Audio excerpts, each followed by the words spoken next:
Hey everyone, my name is Michael Morale, and you're watching the Morale Monologue. In this episode, I'm going to be talking about a decision that was recently made by the NHS, or the National Health Service. The NHS is one of the governing bodies in the United Kingdom, and their decision recently is that they are not going to be funding Spinraza for those patients who suffer from SMA that live in the United Kingdom.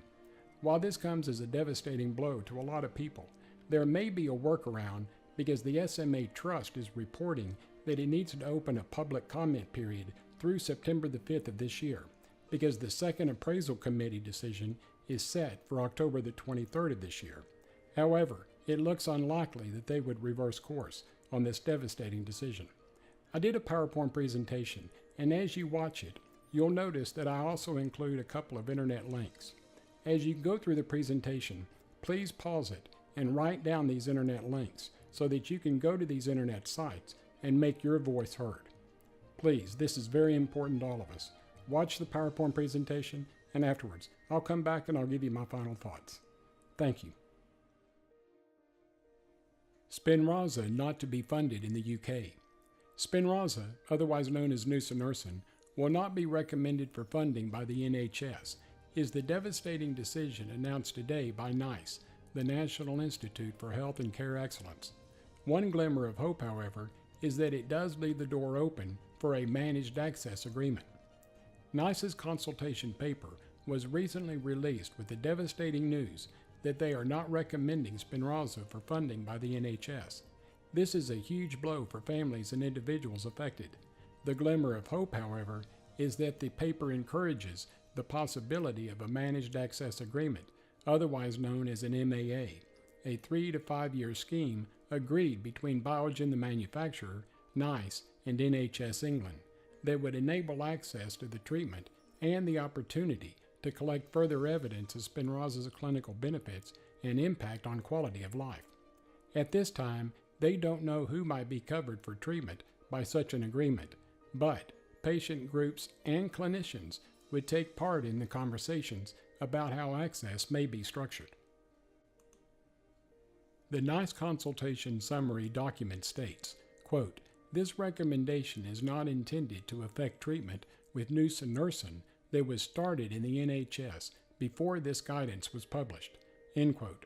We therefore understand this to mean that children currently accessing nusinersen via the NHS Biogen Expanded Access Program will continue to receive treatment until they and their NHS clinician consider it appropriate to stop, and that the EAP remains open to eligible infants. For more information on the EAP, please visit the following website. At this time, please pause the video and write down this very important internet link, because I'm going to be referring to it in my closing statement. The NICE consultation paper is now open for anyone to review and provide any comments or feedback by September the 5th of this year. It's vital that as many people as possible provide feedback to NICE on their views on the paper and its content. They want your views as to whether 1. All the relevant evidence has been taken into account, 2. The summaries of clinical and cost effectiveness are reasonable interpretations of the evidence, and 3.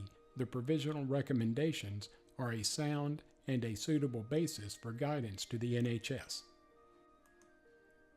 The SMA Trust, SMA Support UK, MD UK, and Treat SMA are all working on providing responses. If you wish to make a response, you can sign up by going to the following website. Please pause the video and write down this very important internet link, because again, I will be referring to it in my closing statements. They will share their preliminary thoughts on these questions with the community as soon as possible.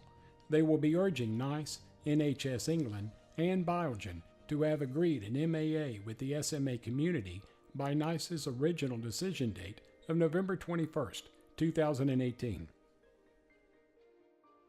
Okay, so I hope you enjoyed the presentation, and I hope you got some information out of it that you can use as well. This is the reason why I went to work for the SMA News Today team.